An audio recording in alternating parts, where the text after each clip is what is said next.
اللہ نے کچھ دنیا ایسی بنائی ہے کہ کائنات کو بنا کے اور چلا رہا ہے اور دکھتا نہیں ہے۔ عقل کہتی ہے کہ نہیں، یہ آٹومیٹک سسٹم نہیں ہے۔ کائنات کے ذرے ذرے پہ غور کرو گے، دھیان لگاؤ گے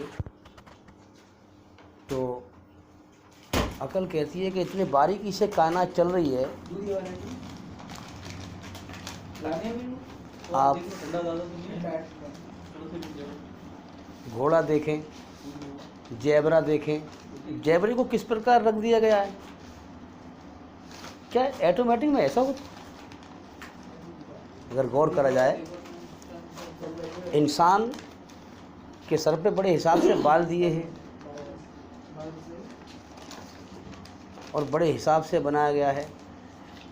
ہر چیز کو ہم دیکھیں کہ بھینس جو ہے بھینس ہے، بکری ہے۔ یہ بات جو میں کرنے جا رہا ہوں چاہے ہم جانتے ہی ہوں، لیکن پھر دوبارہ سنیں گے اللہ کی قدر کر کے تو اللہ تعالیٰ ایمان کو بڑھائے گا۔ تو بھینس ہے، بکری ہے، گھاس کھاتی ہے۔ اب وہ چلا گیا، گھاس کھا لی، پانی پی لیا۔ اب اس میں سے 3 سسٹم چل رہے ہیں، گوبر بھی، پیشاب بھی اور دودھ بھی۔ یہ آٹومیٹک میں نہیں ہوتا۔ بچہ ماں کے پیٹ سے آ رہا ہے، جنم جات سے ایشوری رچنا لے کے آ رہا ہے۔ اچھا کام کرتا ہوں سکون پیدا کر دیتا ہے، برا کام کرتا ہوں بے چینی پیدا کر دیتا ہے۔ یہ اشارہ ہے کہ اچھائی پہ چل، اور اس رچنا کے آدھار پر پوری کائنات چل رہی ہے، اچھائی برائی سے مل کر۔ تو یہ سب آٹومیٹک نہیں ہے۔ یہ پاگل ہیں جو لوگ اندھیرے میں ڈوب چکے جو کہتے ہیں کہ آٹومیٹک سسٹم ہے۔ نہیں، حقیقت میں اس کا کوئی ایک مالک ہے جس کا یقین دل میں بالکل ٹھوکنا چاہیے، اندر کنفیوز نہیں ہونا چاہیے ہمیں۔ اور دوسری بات یہ ہے کہ وہ چلا رہا ہے اس کائنات کو، مگر دکھائی نہیں دیتا۔ اب دکھائی کیوں نہیں دے رہا؟ اب اس کے آگے پھر ایک حدیث سامنے آتی ہے جو ہمیں سمجھاتی ہے۔ اسلام ایک وہ دھرم ہے جو پوری طرح سے انسان کی عقل کو دلیل دیتا ہے، ہر پرکار سے، ہر موڑ پہ، مگر بشرطے ان لوگوں کے لیے جو ڈرنے والے ہیں، جو غور و فکر کرنے۔ قرآن میں کہا گیا جو غور و فکر کرتے ہیں۔ اب اس سے آگے حدیث ہمیں جواب دیتی ہے کہ اس کائنات کا مالک کیوں نہیں دکھائی دیتا؟ وجہ یہ ہے کہ اللہ تعالیٰ کو یہ پسند ہے کہ بن دیکھے اس کے بندے اس سے ڈریں اور اس کی پہچان کریں اور اس کے حکم پہ چل کر اسے راضی کریں۔ یہ اس کو پسند ہے۔ اسی امتحان کے لیے یہ دنیا اس نے بنائی ہے۔ تو یہ بات بالکل کلیئر ہو گئی کہ یہ بات حقیقت ہے۔ اسی لیے اس کائنات کا مالک دکھائی نہیں دیتا ہے، اور ہمیں چاہیے کہ ہم اس کی، اللہ کو یہ پسند ہے کہ ہم بن دیکھے اس کی کھوج کریں، کہ میرا بندہ، میرا پیدا کیا ہوا انسان میری کھوج کرے۔ کتنی بڑی ہستی ہے وہ جو موت سے پوتر ہے، جس کی نہ شروعات ہے، جس کا نہ انت ہے، نہ تس پرتیما استی، اس کا کوئی روپ آکار نہیں ہے۔ تو جب ہم، اب اسی لیے ہم قرآن میں دیکھیں سب سے پہلے وہی کون سی ہے؟ اقرا۔ کیا مطلب ہے اس کا؟ اس کا جو اصلی مطلب ہے وہ یہ ہے کہ میرے بندے، میں نے تجھے جیون کا سمے کیوں دیا ہے؟ زمین و آسمان میں سب کچھ ہے، میرا ہے۔ میں نے تجھے جیون کا سمے کیوں دیا ہے؟ میں تجھ سے چاہتا کیا ہوں؟ میں نے تجھے کیوں پیدا کیا ہے؟ پڑھ اس قرآن میں میری مرضی۔ اگر تو نے میری مرضی پڑھ لی اس کتاب میں تو تیرا جیون سفل ہے اور کامیاب ہے۔ اگر تو نے میری مرضی نہ پڑھی، دنیا میں سب کچھ پڑھا، تو تیرا جیون ناکام ہے۔ تو سب سے بہترین سسٹم ہے، جب اس پہ ہم سرچ کرتے ہیں، غور کرتے ہیں کہ بھئی امتحان لینے کا سب سے بہترین سسٹم کون سا ہے، تو جیسے یہ آج کل کے جو ٹیچر ہیں، یہ جو پیپر لیتے ہیں بچوں کے، یہ سب فیل ہیں۔ سب سے بہترین سسٹم یہی ہے کہ کوئی چیز کسی کے سامنے کھلی چھوڑ دی جائے اور پھر وہاں سے ہٹ جایا جائے، یعنی اس کو دکھائی نہ دیا جائے۔ کسی فیکٹری میں کوئی ورکر کام کر رہے ہوں، اس کا مالک جو ہے چھپ جائے اور پھر وہ جو ہے چھوٹ دے دے، اور وہاں یہ ہو جائے کہ بھئی اس کا مالک ہی نہیں ہے کوئی۔ اب وہاں چھٹیں گے لوگ، جو بے ایمان ہے وہ پوری بے ایمانی سے جو ہے لوٹ پاٹ کریں گے وہاں، اور جو ایماندار ہے وہ غور کریں گے نہیں یار، نہیں اس کا مالک ضرور ہوگا یار، چل رہی ہے فیکٹری، چل رہی ہے، کھانا بھی ہمیں آ رہا ہے، سب ضرورتیں ہماری پوری ہو رہی ہیں یار، ایسا نہیں ہو سکتا، اس کا مالک ہے۔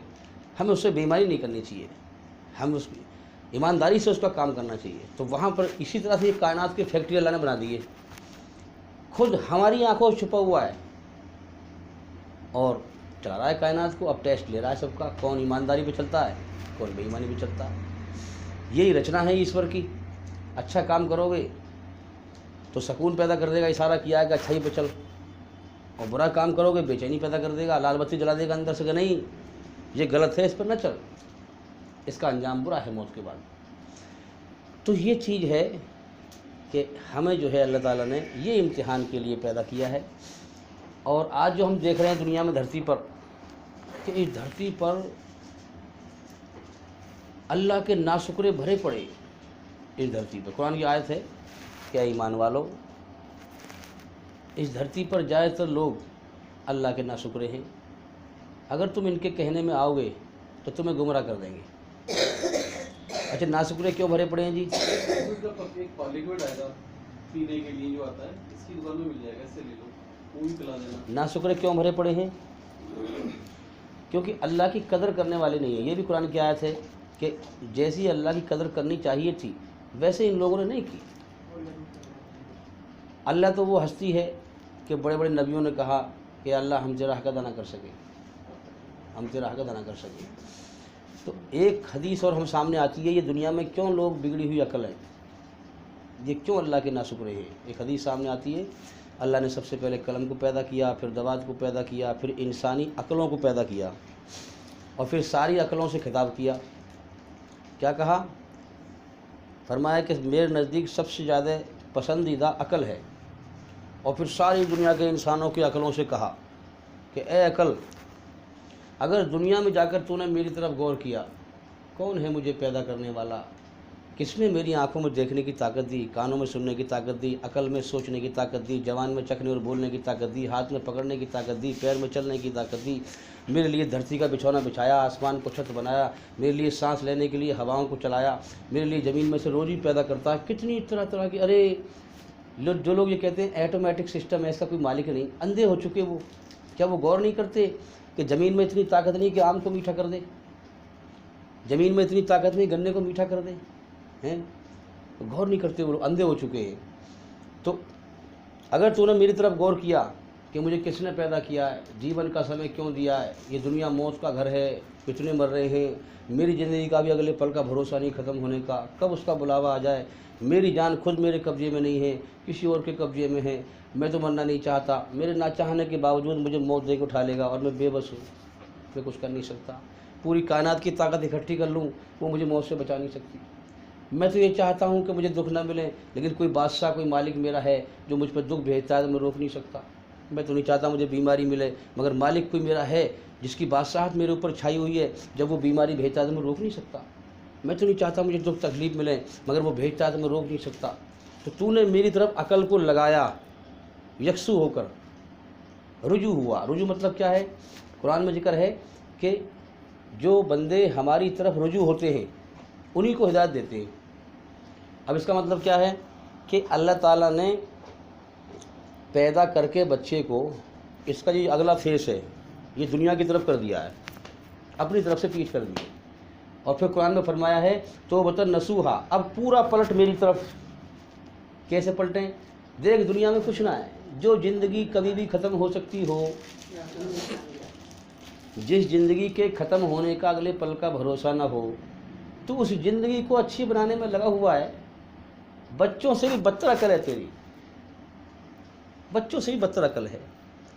اللہ دنیا کا بادشاہ ہو اور پوری دنیا بادشاہت کر رہا ہو، اللہ اس کے لیے کہہ رہا ہے کھیل تماشے میں لگا ہوا ہے، میں نے اسے اپنے لیے بنایا ہے، اگر یہ مجھے راضی کر لے تو جنت وہ جگہ ہے۔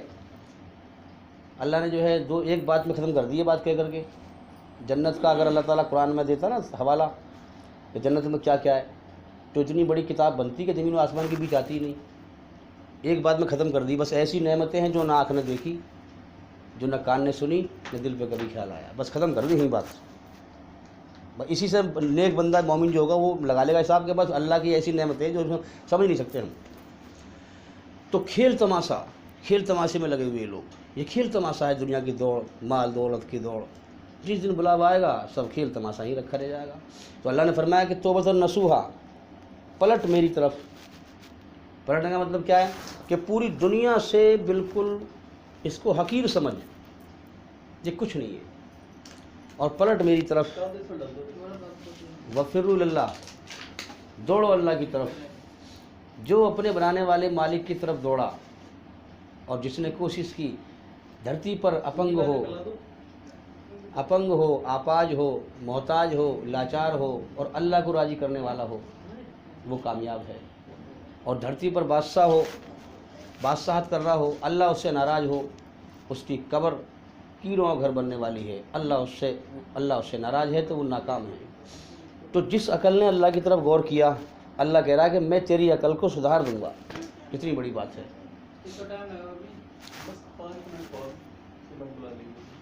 کون کہہ رہا ہے؟ عقلوں کا پیدا کرنے والا، کہ میں تیری عقل کو سدھار دوں گا۔ اگر تو نے میری طرف دھیان نہ دیا اور تو اپنی منمانی میں لگا رہا، میں نے تجھے من کا بادشاہ بنایا ہے، من کا بادشاہ، اس من کو میرے سامنے ڈال دے، منمانی نہ کر۔ اگر رب کی مرضی پہ چلو گے جنت ملے گی، من کی مرضی پہ چلو گے جہنم ملے گی۔ تو اس من کو جو ہے میرے سامنے ڈال دے اور میرے سامنے اپنے آپ کو سمرپت کر دے، اپنی خوشی سے مجھ سے محبت کر۔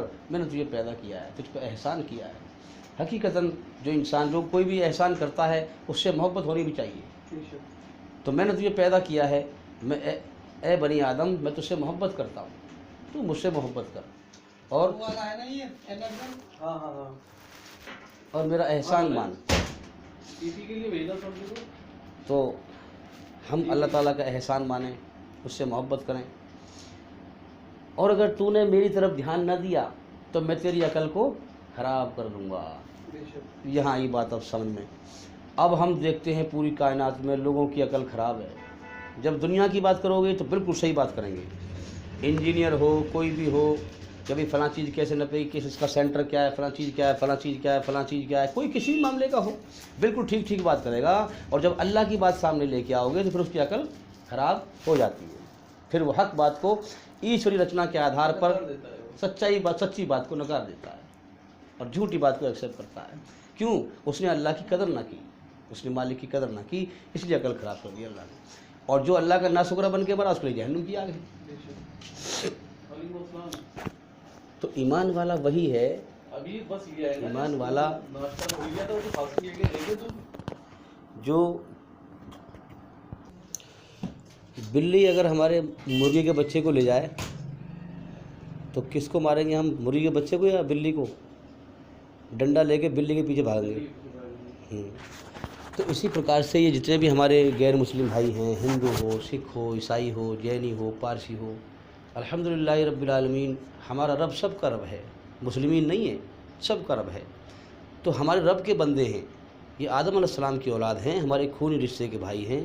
ہمارا فرض بنتا ہے کہ یہ بیچارے انجانے میں ہیں، ہم ان سے محبت کریں، ان کو اسلام کی دعوت دیں۔ تو اب شیطان ان کو لے جا رہا ہے، جہنم کی آگ میں لے جا رہا ہے۔ تو ہم کیا کریں؟ ہم شیطان کے پیچھے ڈنڈا لے کے بھاگیں، اپنے مرغی کے بچے کو بچائیں، تو ہم اپنے بھائیوں کو بچائیں، تو اس کی محنت کریں۔ وہ ہر بھولوں نارائن نہ بھولوں۔ تو مسلمان کا مطلب یہ ہو کہ کام تو دنیا یہ کرے مگر اس پہ اتنی توجہ نہ ہو، مگر دعوت دینا نہ بھولے، دعوت دے اسلام کی، اللہ اس سے راضی ہوتا ہے۔ اور اسی کے بارے میں ہے جو ہے سچا مومن وہی ہے جو برائی کو اگر دیکھے، اتنی طاقت اللہ نے دی ہو ہاتھ سے روکنے کی تو ہاتھ سے روکے۔ یہ سچے مومن کی بات ہو رہی ہے۔ دنیا میں جھوٹے زیادہ ہیں، اور اتنی بھی طاقت نہ ہو ہاتھ سے روکنے کی تو پھر زبان سے روکے، اتنی بھی طاقت نہ ہو تو پھر دل سے برا سمجھے۔ جس نے دل سے برا نہیں سمجھا اس کے پاس کوئی ایمان نہیں ہے، اور جب ایمان نہیں ہے تو پھر نماز کیسی، روزے کیسے، حج کیسے، زکوٰۃ کیسے، سارے عمل بیکار ہیں ایمان کے بغیر۔ اور سب سے بڑا جو گناہ ہے، مہا پاپ ہے، یہ ہندی شبد میں استعمال کرتا ہوں تاکہ ہمارے غیر مسلم بھائی بھی چینل سنتے ہیں ہمارا۔ سب سے بڑا جو پاپ ہے وہ شرک ہے، ایک ایشور واد سے ہٹ کر کے اللہ کے ادھیکار کسی اور کو دینا، یہ سب سے بڑا گناہ ہے۔ اب ہم دیکھیں کہ جو ہے اللہ کو چھوڑ کر کے اگر واقعی میں تم اللہ سے محبت کرنے والے ہو تو میرا اللہ ہو اور عبادت ہو مورتیوں کی، سر جھکائیں مورتیوں کے آگے، میرا اللہ ہو اور اس کے حق میں حق تلفی ہو رہی ہو، انسان کو چین نہیں آئے گا۔ اگر حقیقت میں اللہ سے محبت کرنے والا، چین نہیں آئے گا، وہ رات دن اسی بات میں لگا رہے گا کہ میں کیسے ان لوگوں کو دھوکے سے ہٹا کر کے، مورتی پوجا سے ہٹا کر کے، قبر پوجا سے ہٹا کر کے، یہ انسانوں کی پوجا سے ہٹا کر کے اپنے رب کی پوجا میں لگا دیں۔ یہ محبت کی دلیل ہے، یہ ہے ایمان والا۔ تو اچھا اللہ تعالیٰ کتنا مہربان ہے، کتنا مہربان ہے؟ اللہ تعالیٰ مہربان ہیں جبھی تو وہ سب کو کھلا رہا ہے اپنے ناشکروں کو۔ اس دھرتی پر اللہ کے زیادہ تر ناشکرے بھرے پڑے ہیں۔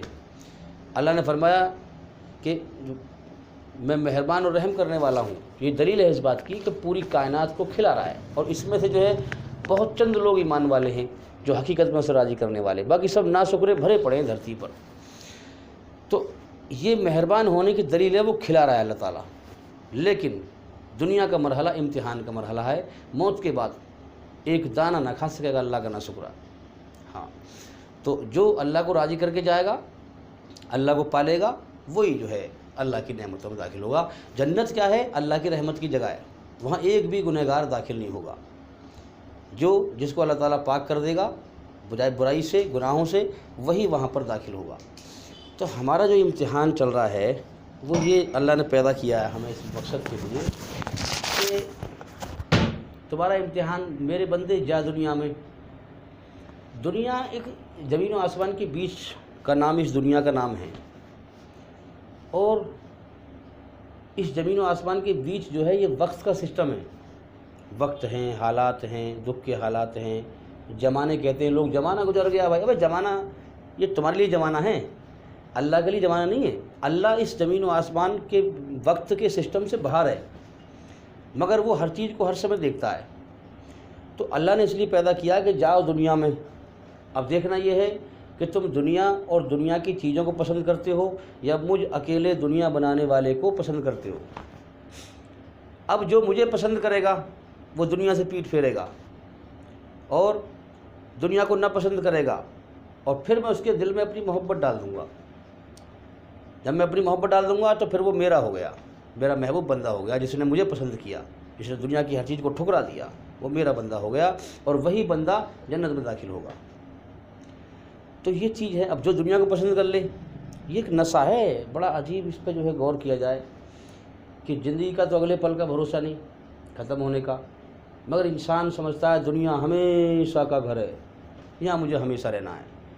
جبھی تو لوگ دوڑ لگا رہے ہیں، بے ایمانی کر رہے ہیں، زمینوں کی بے ایمانی کر رہے ہیں، اس کا حق مار، اس کا حق مار، اس پر ظلم کر، اس پر جاستی کر، جانتے سب ہیں، دکھ سب کو رہا ہے کہ یہاں لوگ مر رہے ہیں، یہ دنیا موت کا گھر ہے۔ اپنی موت کو بھلائے پھرتا ہے انسان، سچ سے بھاگتا ہے انسان، اپنی موت کو نظر انداز کرتا ہے انسان۔ سب جانتے ہیں مرنا ہے، موت کے بعد یہی سوال کیا جائے گا جب انسان ہمیشہ کے لیے جیون کی بازی ہار جائے گا، اس پریکشا میں فیل ہو جائے گا، تو کہا جائے گا کہ بھئی کیا تجھے معلوم نہیں تھا دنیا موت کا گھر تھی؟ وہاں لوگ مر رہے تھے، کہ ہاں معلوم تو تھا، پھر تو نے اپنی موت پہ کیوں نہیں غور کیا؟ تو اللہ کا ناشکرا بن کے مرا۔ اللہ کے ناقدروں کے لیے جہنم کی آگ تیار ہے۔ اللہ کی رچنا تھی اچھائی برائی کی، جو اچھائی پہ چل کر اللہ کو راضی کر کے آیا وہ جنت میں جائے گا، جو برائی پہ چل کے آیا وہ جہنم میں جائے گا۔ تو حقیقت میں کیا اس مالک کی قدرت ہے کہ کیا اس نے سسٹم بنایا امتحان لینے کا، کہ جو اندھا ہو چکا ہے وہ کہتا ہے کوئی مالک نہیں ہے، وہ کھل کے ظلم کر رہا ہے، جاستی کر رہا ہے۔ اللہ نے اس کو ڈھیل دے دی، چل جیون کا سمے دے دیا، لیکن جب پکڑ آئے گی، جب اس کی آنکھ کھلیں گی، پھر نہیں مالک تھا جو امتحان لے رہا تھا۔ اور ایک وہ ہے کہ جو ہے دنیا اسے بھینچ رہی ہے، دبوچ رہی ہے، دکھ میں لین ہے، تکلیف میں لین ہے، وہ چلتا ہے سچائی پہ، وہ کرتا ہے بھلائی لوگوں کے ساتھ، لوگ دیتے ہیں برائی، لوگ اس پر ظلم کرتے ہیں، دنیا اسے دکھی کرتی ہے باہر سے دکھ دے دے کر، اور شیطان اندر سے بے چین کرتا ہے، اندر سے۔ تو اسی کو اللہ کہہ رہا ہے میرے بندے تجھے سمجھ نہیں ہے، یہ دنیا اور شیطان تیرے دونوں دشمن ہیں، ان کو دشمن سمجھ کر میری طرف دوڑ لگا۔ جیسے کوئی بچہ ہوتا ہے، معصوم بچہ، اور اسے کوئی باہر کوئی تکلیف دے دے یا کوئی خوف محسوس کرے، وہ کسی کا ڈر محسوس کرے، تو دوڑا ہوا آئے گا اور آ کے ماں سے چپٹ جائے گا، اور ماں کے آنچل میں آ کے چھپ جائے گا۔ اب چھوٹا سا دماغ ہے اس کے دماغ میں کیا بات ہے کہ میں بہت مضبوط قلعے میں آ گیا، میرا کوئی کچھ اکھاڑ نہیں سکتا۔ حالانکہ وہ ماں بھی جو ہے بیچاری کمزور ہے، کوئی آ کے مار دے گا اسے، لیکن بچے کے ذہن میں کیا ہے، میں بہت مضبوط قلعے میں آ گیا۔ اسی پرکار سے اللہ تعالیٰ کہہ رہا ہے کہ میرے بندے میں سب سے بڑا طاقتور، مجھ سے بڑا کوئی نہیں، مجھ جیسا کوئی نہیں، اور میری طاقت کے سامنے کوئی طاقت ہے ہی نہیں، کوئی طاقت اللہ کے سوا ٹکے گی کہاں سے؟ تو مجھ سے بڑا کوئی نہیں، آجا میری پناہ میں آجا۔ کیسے کہ دنیا اور شیطان کو دشمن سمجھ کر دوڑا ہوا آجا میری طرف، میری رحمت کے سائے میں، آجا میری بہشت میں داخل ہو جا۔ اللہ تعالیٰ بلا رہا ہے، قرآن میں بڑے پیار سے بلا رہا ہے، آجا میرے بندے میری بہشت میں داخل ہو جا، میری رحمت کے سائے میں آجا۔ میں بے نیاز ہوں، مجھے کسی کی ضرورت نہیں۔ تو اپنی عبادت کرے گا اپنے فائدے کے لیے، میں عبادت کا بھوکا نہیں، مجھے کسی کی ضرورت ہے ہی نہیں، تو اپنا فائدہ کرے گا، تو آجا میری رحمت کے سائے میں۔ تو یہ چیز ہے سمجھنے کے لیے کہ اب میں جو آپ سے کہہ رہا ہوں نا، یہ ساری باتیں جو اچھی ہے، سچ ہے، آپ سب کو ایکسیپٹ کرتے رہیں گے، مانتے رہیں گے، اور جو باتیں صحیح نہ ہوگی آپ فوراً ریئیکشن کر دیں گے۔ تو صحیح بات وہی ہے کہ جس کو انسان کا دماغ ایکسیپٹ کرے، مانے اس چیز کو، وہی سچا دھرم ہے۔ پوری دنیا میں نے بہت چھان بین کری، میں نے کوئی پکش پات نہ کیا، مندر میں جا، کبھی کہیں جا، کبھی کہیں جا، لوگ لڑ رہے ہیں، لڑنے دو، میری رب کی تلاش ہے، رب نے کیوں پیدا کیا ہے یہ بھی جاننا ہے، محنت کرنی ہے۔ اچھا اس دن آپ چوکی میں گئے تھے، جی تو کیا ہوا آپ نے چوکی میں؟ اچھا ایمان کو مضبوط کرنے کے لیے آپ کیا کیا کرتے ہیں؟ ایمان کو مضبوط کرنے کے لیے، ہاں، ایمان مضبوط کیسے کیا جائے؟ مضبوط نہ کہیں، ہم یہ کہیں کہ ہمیں یا اللہ ایسا ایمان دے جو ہمارے دل دماغ میں رچ بس جائے، نکل ہی نہ پائے۔ وہ حدیث ہے، ٹھیک ہے کہ فرشتوں کا ایمان الگ ہے اور گھٹتا بڑھتا رہتا ہے ہم لوگوں کا ایمان، وہ صحیح ہے، لیکن اللہ سے ایسا ایمان مانگے کہ ہمارے دل دماغ میں وہ رچ بس جائے اور ہر وقت رہے۔ یہ ہے ایمان اصل میں۔ اس ایمان کے لیے یہ ہم محنت کریں۔ سب سے بہترین جو محنت ہے آج کے دور میں، کیا محنت ہے کہ اللہ کا دین کی دھجیاں بکھیری جا رہی ہیں۔ آپ دیکھیں میڈیا پہ، دیکھیں سوشل میڈیا پہ کیا حال ہے، ہمارے نبی کی جو ہے اپشبد کہے جا رہے ہیں، قرآن کے لیے اپشبد کہے جا رہے ہیں۔ آج کا وہ دور ہے جو حق کو لوگ پامال کر رہے ہیں۔ اس حق کو لے کر کھڑے ہو جائیں، چاہیں آپ کمزور ہیں، چاہیں آپ جیسے بھی ہیں، اللہ پر توکل کر کے، اللہ اس کائنات کا مالک ہے، اس کے بغیر ہلائے ایک پتہ نہیں ہلتا، یہ دل میں یقین کریں۔ کوئی میرا کچھ نہیں بگاڑ سکتا جب تک اللہ نہ چاہے، یہ یقین دل میں ڈالیں، اور پھر اللہ کے لیے رسک لیں۔ ایسی جگہ جائیں دعوت لے کر، اللہ کا پیغام لے کر، جہاں کوئی نہیں پہنچتا۔ یہ ہے راستہ ایمان کو زندہ کرنے کا۔ اور دوسرا راستہ یہ ہے، رات کو جو ہے ہم رات کو جو ہے وضو کر کے اور تنہائی میں، دنیا سو رہی ہو، اور صرف پوری طرح سے پہلے اس کی چیکنگ کریں کہ صرف مجھے اللہ ہی دیکھ رہا ہو، مجھے کوئی اور تو نہیں دیکھ رہا، اور پھر اللہ کے سامنے سر جھکائیں، اور پھر اللہ کے بندوں کی فکر کریں اللہ کی محبت میں کہ اللہ میری زبان میں اتنی تاثیر دے کہ میں جو ہے تیرے بندوں تک پیغام پہنچاؤں، ان کے دل پہ اثر کرے، اور مجھے کچھ نہیں چاہیے، مجھے تو چاہیے، اور اللہ کے سامنے سر جھکائیں۔ اللہ تعالیٰ مٹی ملانے والا ہے، کچھ دنوں کے بعد نشہ ہے، سمجھ نہیں پا رہے ہم، ہوش و حواس کا سجدہ ہو، اور تھوڑی سی مٹی رکھ لیں پرات میں، کسی چیز میں اپنے سر پہ ڈالنے کے، اس سے پہلے تم مٹی ملا، میں خود مٹی مل رہا ہوں، میری کوئی اوقات نہیں۔ تو اللہ کے سامنے جو جتنا ذلیل ہوگا اتنی اللہ اس کو عزت دے گا، دنیا میں بھی اور آخرت میں بھی۔ تو نبی کو نہیں دیکھتے اب، نبی اکیلا ہوتا ہے، پوری قوم برائی پر اکیلی ہوتی ہے، الگ ہوتی ہے، مگر نبی نہ ڈرتا ہے۔ ابراہیم علیہ السلام نے نہ ڈرے، اللہ کا حق پیغام پہنچایا، پوری قوم شرک پر تھی، اکیلے تھے، آگ میں کود گئے، اللہ نے مدد کی۔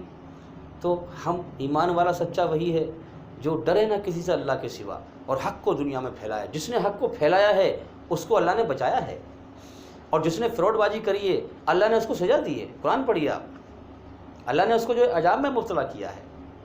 تو چاہے وہ دور ہو یا آج کا دور ہو، جو حق کو لے کے کھڑا ہوگا، قرآن کو سینے سے لگاؤ، یا اللہ کوئی اور تیرے قرآن کو پکڑے نہ پکڑے، میں تیرے قرآن کا وارث بنوں گا، میں اس کو پھیلاؤں گا۔ تو اسی کے بارے میں حدیث میں آتا ہے، حضور نے فرمایا کہ جو اس قرآن کو گلے سے لگائے اور اس پیغام کو دنیا میں پھیلائے، کسی اور کو ہدایت ملے نہ ملے، اس کی ہدایت تو ہو گئی، یہ نہیں کہا کہ ہو جائے گی، فرمایا کہ ہو گئی اس کی ہدایت تو، اس کو نور مل جائے گا، اس کو روشنی مل جائے گی، اس کو ایمان مل جائے گا۔ تو یہ چیز ہے، سب سے پہلا کام تو یہ ہے کہ آج کے دور میں ہم اللہ کے دین حق کو پھیلانے کے ذمہ دار بنیں اور ڈر نکال دیں سب کا، اللہ سے ڈریں۔ دوسرا، رات کو اٹھ کر کے ہم صرف اللہ کو پسند کریں کہ مجھے صرف تو چاہیے، مجھے کچھ نہیں چاہیے۔ جنت کا لالچ بھی ہو لیکن پیچھے کا ہو، آگے کا نہ ہو، آگے رب ہو، آگے رب ہو، مجھے صرف تو چاہیے۔ اب پھر رب کو جب مہربانی دیکھیں اپنے اوپر تو پھر یہ لالچ کریں، قرآن میں کہا گیا لالچ کرو تم، پھر یہ لالچ کریں کہ رب مجھ سے راضی ہوگا تو مجھے اس سے بہتر زندگی دے گا۔ کبھی کبھی وسوسہ پیدا ہوتا ہے سر، سوچتے ہیں تو کبھی وسوسہ پیدا ہوتا ہے کیا یہ ساری باتیں سچ ہیں؟ حالانکہ ایمان ہمارا ہے، جی ٹھیک ہے، کہیں نہ کہیں ایسی سوال ذہن میں آتے ہیں کہ کیا یہ ساری باتیں سچ ہیں؟